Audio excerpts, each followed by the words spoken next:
아멘. 함께 은혜 나누실 하나님의 말씀은 신약성경 사도행전 제 11장 1절로부터 18절의 말씀입니다. 제가 가지고 있는 성경으로는 신약성경 제 206면이 되겠습니다. 제가 큰 소리로 받들어 읽겠습니다.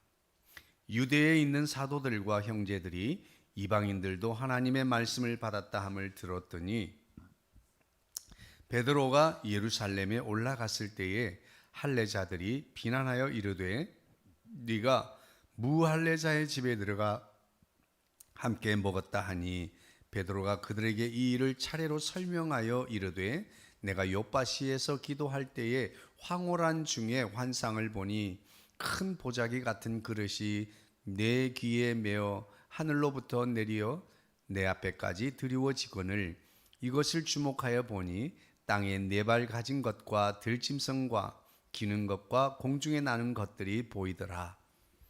또 들으니 소리 있어 내게 이르되 베드로야 일어나 잡아 먹으라 하거늘 내가 이르되 주님 그럴 수 없나이다. 속되거나 깨끗하지 아니한 것은 결코 내 입에 들어간 일이 없나이다 하니 또 하늘로부터 두 번째 소리 있어 내게 이르되 하나님이 깨끗하게 하신 것을 네가 속되다고 하지 말라 하더라. 이런 일이 세 번 있은 후에 모든 것이 다시 하늘로 끌려 올라가더라. 마침 세 사람이 내가 유숙한 집 앞에 서 있으니 갈사라에서 내게로 보낸 사람이라. 성령이 내게 명하사 아무 의심 말고 함께 가라 하시매 이 여섯 형제도 나와 함께 가서 그 사람의 집에 들어가니 그가 우리에게 말하기를 천사가 내 집에 서서 말하되 네가 사람을 요바에 보내어 베드로라 하는 시몬을 청하라. 그가 너와 네 온 집이 구원받을 말씀을 네게 이르리라 함을 보았다 하거늘 내가 말을 시작할 때에 성령이 그들에게 임하시기를 처음 우리에게 하신 것과 같이 하는지라. 내가 주의 말씀에 요한은 물로 세례를 베풀었으나 너희는 성령으로 세례를 받으리라 하신 것이 생각났노라. 그런즉 하나님이 우리가 주 예수 그리스도를 믿을 때에 주신 것과 같은 선물을 그들에게도 주셨으니 내가 누구이기에 하나님을 능히 맡겠느냐 하더라. 그들이 이 말을 듣고 잠잠하여 하나님께 영광을 돌려 이르되 그러면 하나님께서 이방인에게도 생명 얻는 회개를 주셨다 하니라. 아멘. 아멘. 할렐루야. 우리에게 참으로 아름다운 계절을 주신 우리 하나님을 찬양합니다. 할렐루야. 네, 오늘 우리 서로 인사하겠습니다. 사랑합니다. 더 행복하소서. 그 일은 잘 될 것입니다. 할렐루야. 네.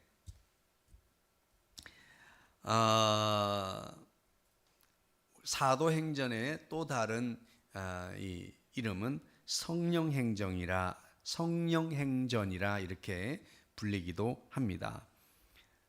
왜 그러냐 하면 1장부터 마지막 절까지 성령의 주도적인 역사 가운데 일어난 일들을 기록하고 있는데 그 일어난 일은 바로 복음이 전파되고 또 사람을 구원하는 그 일들이 성령의 주도적인 역사 가운데 일어나고 있기 때문이에요.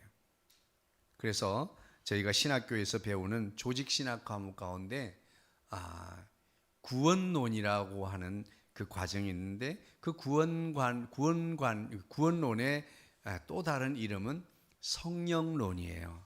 그래서 구원론이 따로 있는 것이 아니라 성령에 대해서 우리가 논하고 하는 것이 바로 구원의 일이다라고 하는 것을 배우게 되는 거죠. 오늘도 우리는 이 사도행전을 통해서 하나님의 주도적인 구원의 역사, 성령의 이 주도적인 역사를 통해서 하나님께서 이 세계를 움직이시고 또 우리를 구원해 주셨다라고 하는 사실을 믿으시기를 주의 이름으로 축복합니다. 물론 거기에는 베드로도 사용되었고 베드로를 초청하러 온 사람도 사용되었고 또 여러 가지 많은 그 사람들을 통해서 우리는 분명히 하나님 앞에 나왔습니다. 예수 그리스도를 나의 구주 나의 하나님으로 영접했어요. 하지만 그럼에도 불구하고 이 모든 일들의 배후에서 우리 하나님께서 주도적으로 강력한 우리를 택하신 그 사랑의 능력으로 오늘 저와 여러분이 이 예배의 자리에 함께 있음을 믿으시면 아멘 하면 좋겠습니다. 그렇습니다. 오늘 본문은 유대에 있는 사도들과 형제들이 이방인들에게도 하나님의 말씀이 선포되고 그들도 구원을 받았다는 것을 듣게 된 것이에요. 그런데 그 소식은 기쁜 소식이 아니라 그들이 생각할 때 매우 못마땅한 소식이었습니다. 왜냐하면 그 구원은, 예수 그리스도의 십자가의 그 놀라운 구원은 그들에게 할례를 받은 구약의 전통을 따라서 하나님의 백성으로서의 표식을 가지고 있는 할례자들, 곧 우리 유대인들에게만 그 구원의 특권이 있음을 그렇게 자랑스럽게 여기고 있었습니다. 그런 그들에게 어느 날 듣는데, 아니 할례를 받지 못한 저 짐승과 같은 이방인들도 예수를 믿고 하나님의 백성이 되었다고 하는 거예요. 그런데 베드로가 다시 예루살렘으로 올라갔을 때에라고 합니다. 이 말은 그들과 그런 일이 있은 후에 예루살렘으로 돌아온 일을 이야기하죠. 우리가 잘 아는 대로 베드로는 그 요바에 있는 무두장이 시몬의 집에 숨어서 유숙하고 있었죠. 그만큼 그 당시의 사회의 상황은 이 하나님의 복음을 전하는 예수 그리스도의 제자들을 그들의 안전이 보장받지 못하는 아주 엄중한 그런 상황 속에 있었던 것이지요. 그러던 그 베드로가 자신의 안전 이런 것들은 생각하지 않고 예루살렘에 나타났습니다. 그때에 할례자들이 비난하여 이렇게 말씀하고, 유대인, 할례를 받은 유대인들을 말합니다. 할례파 유대인들이 비난하여 이르되, 네가 어찌하여 무할례 집에 들어가서 그들과 함께 교제하고 그들과 함께 떡을 떼며 교제하고 먹고 마셨느냐라고 그를 비난을 했어요. 그래서 베드로는 그들에게 거기에서 일어났던 여러 가지 일들을 자초지종을 차례대로 그들에게 간증을 하게 됩니다. 그게 아니고 내 말을 들어봐, 이렇게 시작이 된 거죠. 그런데 그 모든 일은 베드로가 그 무두장이 시몬의 집에서 유숙하면서도 놓치지 않고 자기의 안전을 위해서 자신의 몸을 피신해 있는 그곳에 있으면서도 그가 붙들고 있었던, 놓지 않았던 한 가지는 기도하는 일이었지요. 이르되 내가 요바시에서 기도하고 있을 때에, 기도할 때에 황홀한 중에 환상을 보았다. 기도 중에 하나님께서 그의 영안을 열어주시고 환상을 보게 하셨습니다. 큰 보자기 같은 그릇이 내 모퉁이마다 줄을 달아서 내 길을 메어서 하늘로부터 내려 내 앞에까지 내려여 졌거늘. 아마도 큰 약간 깊이가 있는 접시 같은 것이라고 생각하면 좋겠어요. 우리가 쟁반 같은 게라면 좋겠죠. 사각 쟁반 같이 좀 움푹한 그런 작은 거라면 접시라고 생각할 수 있고, 여기서 많은 음식이 내려온 것으로 보아서 그런 이 큰 그릇이 내려오게 되었습니다. 그것이 하늘로부터 내려와서 내 앞에 뚝 내려워졌는데, 그것들을 봤더니 가관이에요. 땅에 네 발 가진 것들과 가축을 말합니다. 들짐승과, 그야말로 야생하는 들짐승, 기는 것과 각종 곤충과 파충류, 그리고 공중에 나는 것들, 조류들이 보이더라. 그리고 또 그것을 보고 있는데 음성이 들려옵니다. 뭐라고 합니까? 베드로야 일어나 잡아 먹어라. 하나씩 집어 먹으라고 하는 거예요. 그랬더니 베드로는 뭐라고 대답을 해요? 내가 이르되 주님 그럴 수 없나이다. 속되거나 깨끗하지 아니한 것, 이것은 이 더러운 것을 의미하는 것이 아니라 정결례를 따르지 아니한, 정결의 예법대로 볼 때에 깨끗하지 아니한 것, 부정한 것을 말합니다. 그래서 그런 것들은 결코 내 입에 들어간 일이 없나이다 라고 이렇게 말을 했는데, 그럼에도 불구하고 또 두 번째 소리가 있어서, 이번에 두 번째는 굉장히 좀 하나님께로부터 선명하게 음성이 들립니다. 하나님이 깨끗하게 하신 것, 하나님이 정하게 하신 것을 네가 속되다고 하지 말라라고 이렇게 말씀을 하셨습니다. 그리고 이런 일이 세 번 있은 후에 모든 것이 다시 하늘로 끌려 올라가더라. 그 다음번에 한 번 더 이런 일이 있어서 결국엔 하나님이 세 번 그에게 사인을 주고 이것이 올라가게 되었다라고 하는 것입니다. 구약성경 레위기서 11장 3절 말씀에 보면 짐승 중에 무릇 굽이 갈라져 쪽발이 되고 새김질하는 것은 너희가 먹어도 좋다라고 말씀하고 있어요.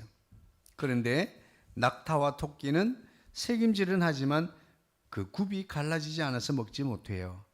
돼지는 굽이 갈라졌지만 대새김질을 하지 않습니다. 그래서 유대인들과 그 하나님을 믿는 이 알라신을 믿는 그들도 돼지고기는 먹지 않죠.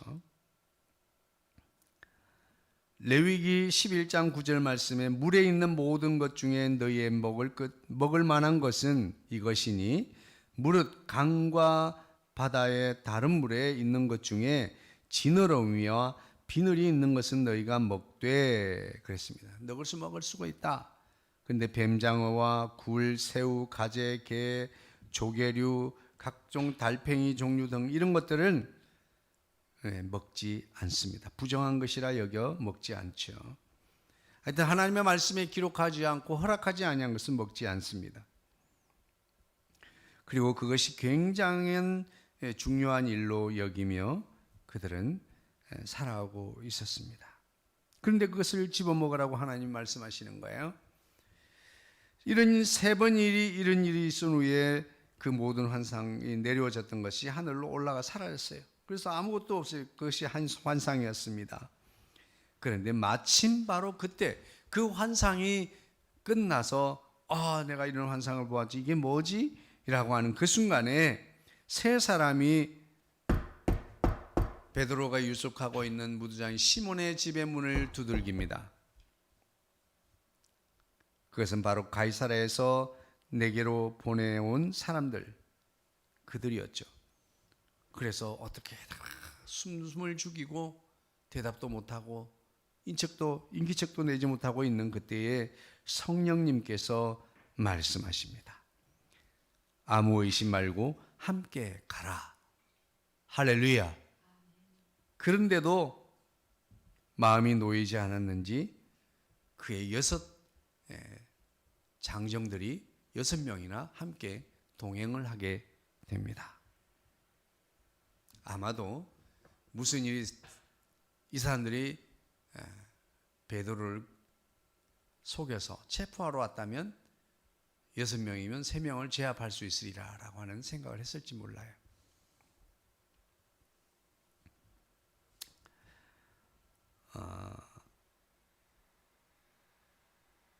그가 우리에게 이제 이 가이사랴에 초청한 그 초청자의 집에 들어갔더니 그 초청자, 그 가장이 우리에게 말하기를, 일행들에게 그렇게 말합니다. 초청하게 된 경위는 이렇습니다. 우리가 왜 베드로 목사님을 초청했느냐 하면, 그러면서 천사가 내 집에 서서 말하되 네가 사람을 요바에 보내어 베드로라 하는 시몬을 청하라. 그가 너와 네 온 집이 구원받을 말씀을 네게 이르리라 함을 보았다. 이렇게 말씀하고 있습니다. 천사가 하나님께서 구원받을 택한 백성에게 말씀을 전달자를 보냈습니다. 그리고 그 말씀은 너무나 구체적입니다. 어디로 갈까요? 누구를 만날까요? 그를 만나서 어떻게 할까요? 초청해라. 그래서 왜 초청을 하죠? 그가 너에게 구원받을 말씀을 해줄 것이다 라고 하는 아주 세세하고 구체적인 말씀을 전해줍니다. 이 말씀은 그 온 가족이 구원받을 아주 복된 말씀이었습니다. 그렇게 해서 구원했다고 하니 베드로는 그렇구나, 나를 체포하러 온 게 아니구나 라고 생각하면서 입을 열어서 그들에게 복음을 전하기 시작합니다. 여러분, 복음이 무엇입니까? 바로 예수님이 십자가에서 우리 죄를 위하여 죽으셨다는 것, 그리고 그 주님은 제자들에게 다시 3일 만에 살아나리라고 늘 가르친 대로, 말씀대로 살아나셔서 우리에게 부활의 산 소망이 되었습니다. 이제 누구든지 저를 믿는 자마다 멸망치 않고 영생을 얻게 된 것입니다. 그 말씀을 베드로가 선포하고 있는데, 내가 이 말을 전하기 시작할 때에 성령이 그들에게 임하시기를. 할렐루야. 성령을 사모하는 자에게 성령은 어떤 때에 임재하십니까? 우리가 예수 그리스도를 나의 구주 나의 하나님으로 고백하는 순간 우리 속에 영으로 임재하게 되는 줄로 믿습니다. 그리고 성령님이 가장 활발하게 역사하실 수 있는 상황은 어떤 것이에요? 우리가 회개하고 성령을 받으라고 그랬어요. 오늘도 우리가 회개하는 심령에 성령의 놀라운 역사가 일어나게 됩니다. 그리고 이 성령은 어떻게 충만하게 활발하게 역사하십니까? 회개하고 깨끗해진 그 심령에 주의 말씀을 선포할 때, 주의 말씀을 들을 때, 주의 말씀으로 채워질 때에 거기에 성령의 역사가 임하게 되는 것입니다. 할렐루야.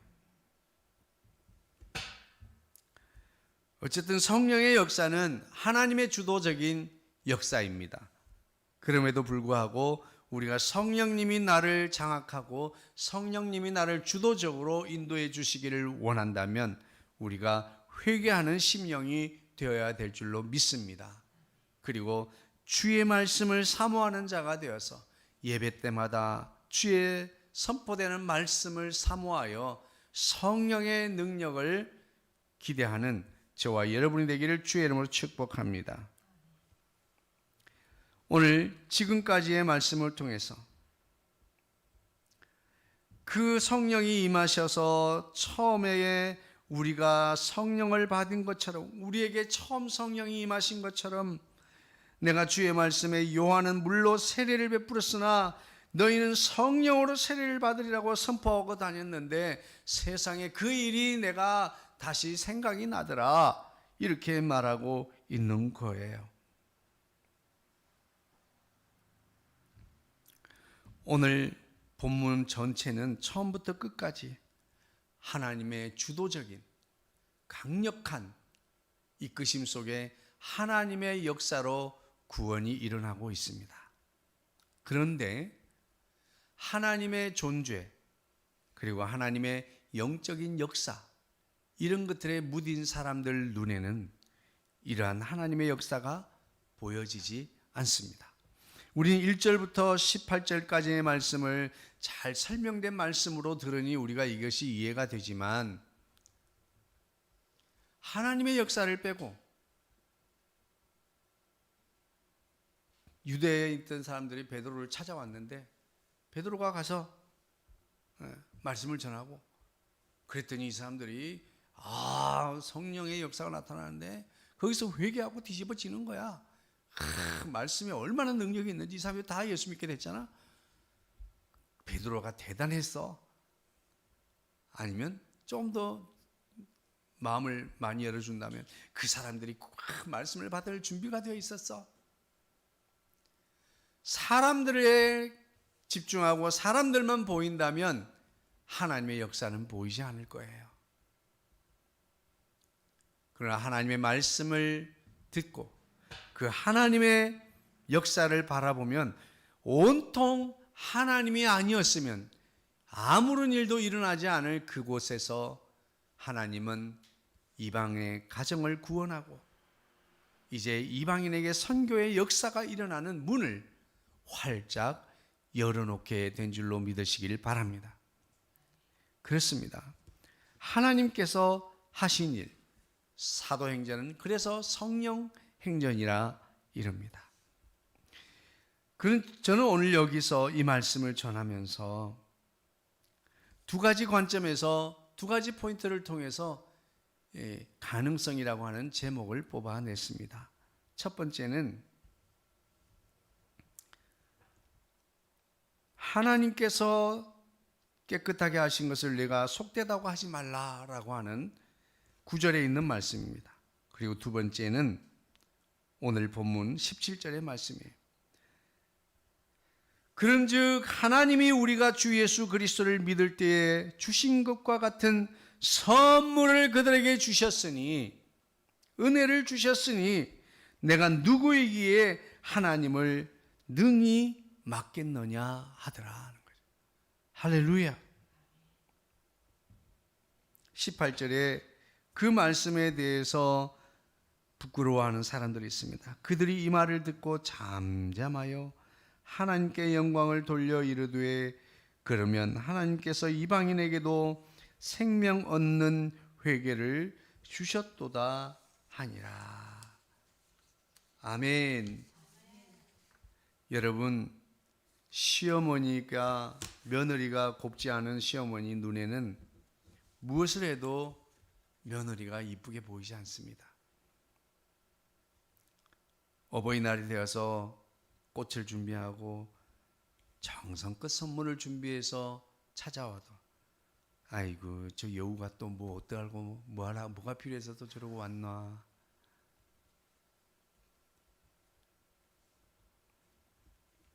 또 시어머니가 곱지 않게 보이는 며느리 눈에 모든 것이 시어머니의 행동은 좋게 보이지 않습니다.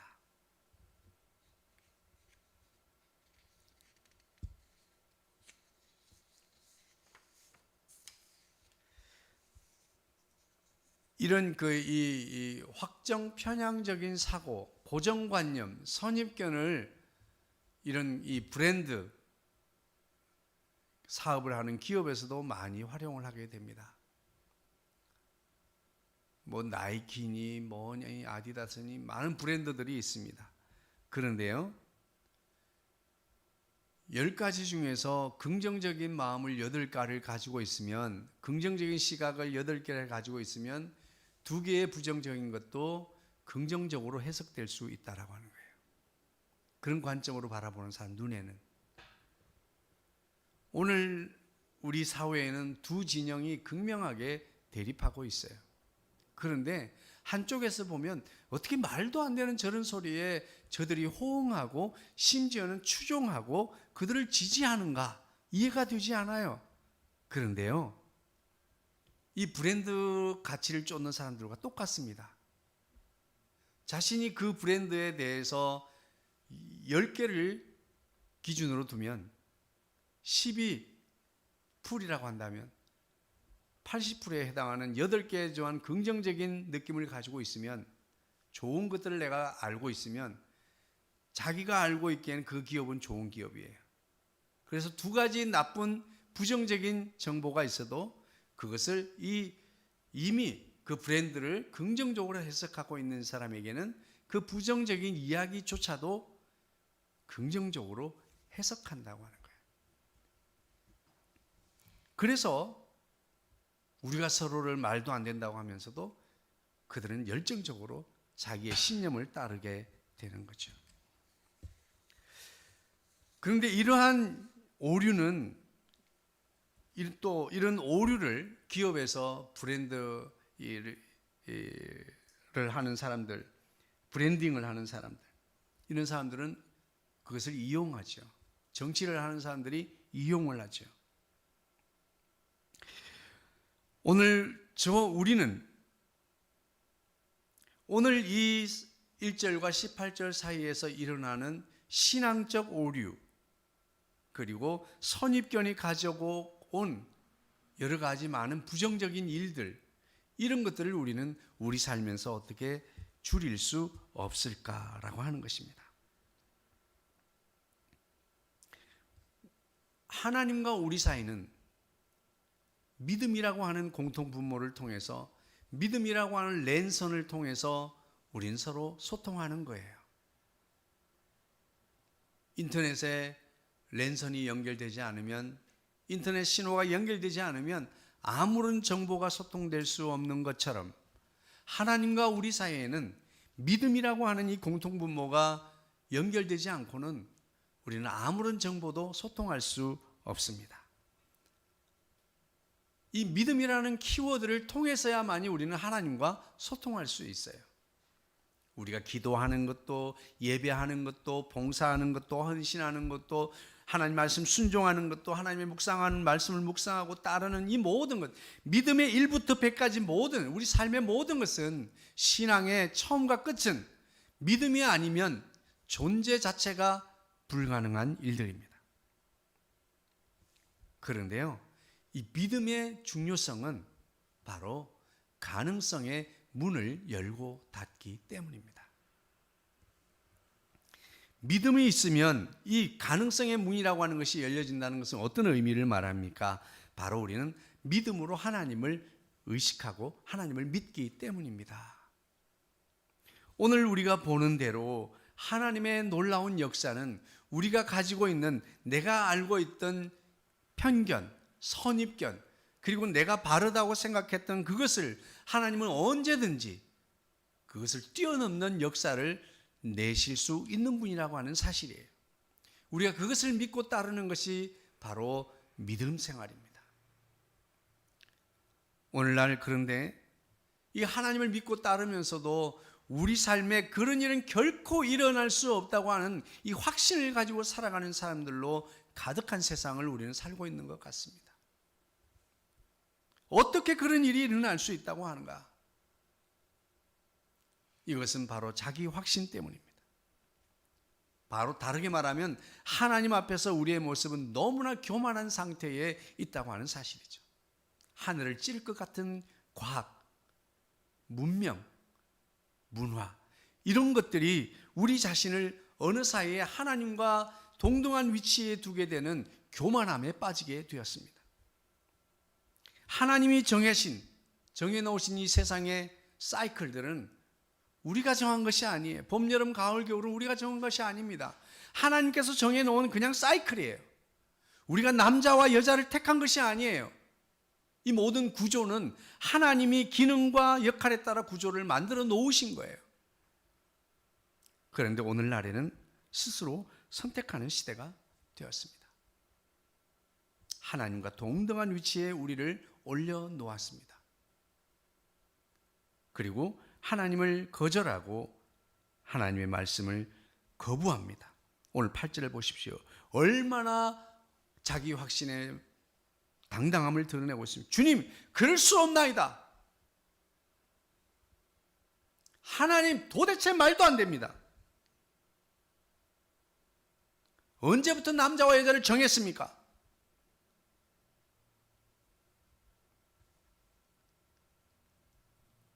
오늘 하늘로부터 내려온 하나님이 정결케 하신 것, 이것을 속되다고 하지 말고 다른 말로 제가 표현해 볼까요? 빌립보서에 이런 말씀이 있습니다. 할 수 있거든이 무슨 말이냐? 하나님에게 능치 못함이 없느니라. 할렐루야, 할렐루야. 그렇습니다. 우리는 분명히 부정하다고 먹지 말라고 했지만 하나님이 그것을 정결하게 만들었으면 정결한 것이 되는 거예요. 우리에게는 할 수 없다고 하는 것이 정해져 있는 거예요. 불가능하다고 하는 것이 정해져 있는 거예요. 여기에 하나님이 하시면 하실 수 있다고 하는 가능성은 1%도 없는 겁니다. 오늘 저와 여러분은 이 주일 예배를 통해서 하나님 세계 안에 열려져 있는 가능성의 문을 바라볼 수 있게 되기를 주의 이름으로 축복합니다. 결코 있을 수 없는 일들도 하나님의 세계 안에서는 일어날 수 있습니다. 결코 이룰 수 없는 불가능해 보이는 일일지라도 하나님 안에서는 능치 못할 일이 없는 줄로 믿으시기를 바랍니다. 그것이 바로 믿음 생활이에요. 오늘 베드로를 보십시오. 베드로와 함께하는 유대파 지도자들을 보십시오. 여러분, 예수님을 누가 못 박았습니까? 자기 확신에 빠진 하나님의 백성들을 지도하는 지도자들의 자기 확신 때문이었습니다. 여러분, 그들은 하나님의 백성을 가르치면서 하나님을 전하면서 하나님의 역사에 대한 가능성의 문은 1%도 열어놓지 않았기 때문입니다. 오늘 저와 여러분은 내 삶의 환경은, 내 삶의 터전은, 내가 살아가고 만나는 모든 내 주변에서 현장에서 일어나는 모든 일들은 어떤 것이라도 하나님 안에서 바뀔 수 있음을 믿으시면 아멘 하시기 바랍니다. 그렇습니다. 불가능은 없습니다. 오늘 저와 여러분이 이 믿음의 가능성의 문을 여는 저와 여러분이 되기 위하여 우리가 해야 될 첫 번째는 기도입니다. 할렐루야. 오늘 베드로의 기도가 없다고 한번 생각해 보십시오. 영적으로 무디워진 사람 베드로, 오직 사람의 육체의 일만 생각하는 베드로, 민족을 해방시킬 그 열정으로만 똘똘 뭉친 사람 베드로라고 한번 생각을 해 보십시오. 오늘 이 성경은 기록되지 못했을 것입니다. 오늘 믿음의 사람들은 민족주의자가 아닙니다. 믿음의 사람들은 오늘도 가능성의 문을 열고 포용과 수용과 그리고 또 다른 가능성을 기대하는 그 믿음의 삶이 바로 신앙생활입니다. 그러기 위해서 하나님의 가능성을 바라본다면 우리가 할 일은 첫 번째 기도입니다. 하나님은 언제나 기도를 통해서 실제 상황 가운데 역사하는 사람을 통해서 역사하셨기 때문입니다. 일정한 시간을 두고 기도하십시오. 그리고 쉬지 말고 기도. 그것은 바로 시시각각으로 내 삶의 현장에서 주님과 교제하시고 주님께 물어보시고 주님께 도움을 요청하는 끊임없는 교제, 그것이 바로 기도입니다. 할렐루야. 기도를 통해서 오늘도 우리가 내 삶에서 내 삶의 고정관념, 선입견, 편협한 마음, 편견 때문에 우리가 소중한 사람을 놓치거나 잃어버리지 않는 저와 여러분 되면 좋겠습니다. 우리가 가지고 있는 정보에 대한 왜곡된 시각으로 잘못된 결정을 내리게 됩니다. 우리가 사람을 만날 때도 편견을 가지게 돼요. 그래서 내가 그동안 만나왔던 많은 사람들을 데이터로 해서 우리는 새로운 누군가를 판단하게 됩니다. 그런데 전혀 만난 적이 없는 새로운 만난 사람을 우리는 좋은 사람들을 놓쳐버릴 수도 있다고 하는 사실입니다. 오늘 우리는 믿음으로 살아가는 사람이라면, 내가 주의 백성이라면 어떠한 불가능도 내려놓고 가능성의 문을 바라보게 되기를 주의 이름으로 축복합니다. 그 가능성은 두 가지 측면이에요.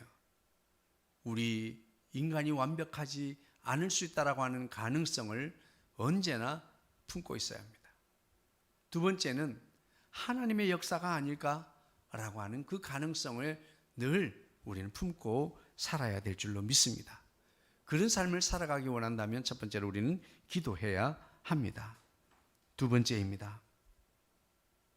우리는 다른 가능성을 생각해야 되는데, 그것을 첫 번째는 자기 부정부터 출발해야 됩니다. 자기 확신을 내려놓아야 합니다. 늘 말씀드리지만 내가 말하는 것이 틀릴 수가 있고 혹은 상대방의 말이 맞을 수가 있습니다. 또 그런가 하면 두 사람 다 주장이 틀릴 수가 있어요. 또 그런가 하면 두 사람의 주장이 다 맞을 수도 있습니다. 아니요, 이 네 가지보다 그것보다 더 다른 창조적인 하나님의 해답이 있을 수도 있는 거예요. 자기 확신을 내려놓아야 합니다. 자기 고집을 내려놓아야 합니다. 신념을 가지려면 자기 확신이 있어야 하겠죠. 하지만 우리 그리스도인의 신념은 하나님의 말씀을 기준으로 나와야 될 줄로 믿습니다. 자기 확신으로부터 나오는 고집은 사람들에게 상처를 주고 공동체를 깨뜨리게 됩니다. 언제나 자기를 부정하고 오늘도 하나님을 긍정하고 시인하는 저와 여러분이 되어지기를 주의 이름으로 축복합니다. 우리는 자기 확신에 너무나 붙들린 나머지 하나님의 하실 여지를, 일하실 여지를 우리 내려놓지 않습니다. 오늘 보십시오. 하나님의 얼마나 적극적인 개입과 역사가 있습니까? 성령님의 역사, 천사를 보낸 것도 성령님의 역사죠. 이 모든 역사를 보십시오. 얼마나 하나님의 적극적인 일들이 일어나고 있습니까? 우리 삶에도 이런 일들이 일어나고 있다고 하는 사실이에요. 그러므로 우리가 가지고 있는 한계성, 우리가 가지고 있는 제한성, 이런 것들 때문에 너무 고정관념에 빠지지 않아야 합니다. 우리는 제한성과 한계성 속에 살고 있지만 하나님이 하시면 언제든지 하실 수 있다. 아무리 내가 미워하고 아무리 내가 나쁘게 생각하는 그 사람이지만 하나님이 내게 선인으로 바꾸면 언제든지 나에게 절대절명의 도움을 줄 귀인으로 바뀔 수도 있다. 할렐루야.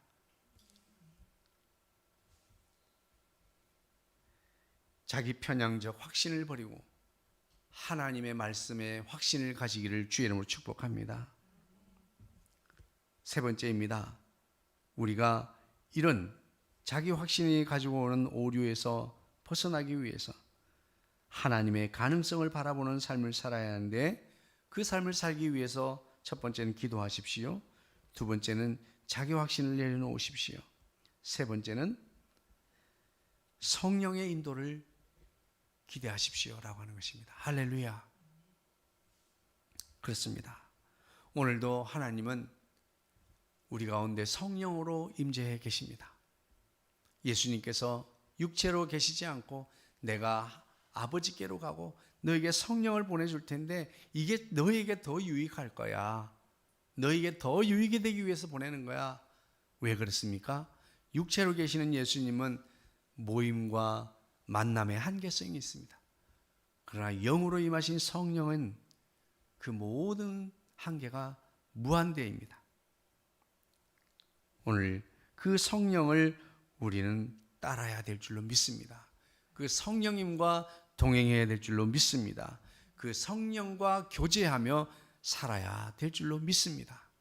그럴 때에 성령과 교제하는 사람이라면 오늘 베드로처럼 결코 내가 먹지 않았습니다. 그리고 앞으로도 결코 먹지 않을 것입니다. 주님, 그럴 수 없습니다. 라고 하는 자기 확신으로부터 겸손히 주님의 말씀을 받아들이고 하나님의 말씀에 확신하는, 여러분, 보십시오. 베드로가 예루살렘으로 돌아왔을 때 사람들에게 얼마나 비난의 대상이 되었습니까? 그것을 알고 있으면서도 불구하고 하나님의 가능성, 그 말씀에 확신을 가지고 나아갈 때 오늘도 온 세계를 주님의 복음으로 뒤덮어서 구원의 문이 열리게 된 것입니다. 이방인의 선교의 역사는 하나님이 여셨습니다. 오늘도 적극적인 하나님의 역사가 우리 삶에도 개입하고 있습니다. 나타나고 있습니다. 오늘도 성령의 역사를 의지하는, 성령님의 인도를 받는 저와 여러분이 되어서 자기 확신에 오류에 빠지지 않고 하나님이 행하실 가능성을 바라보게 되는 저와 여러분, 불가능과 불확신에 빠진 이 세대 속에서 하나님의 가능성을 붙들고 살아가는 저와 여러분 되기를 주의 이름으로 축복합니다. 사랑 많으신 주님 감사합니다. 나는 할 수 없다.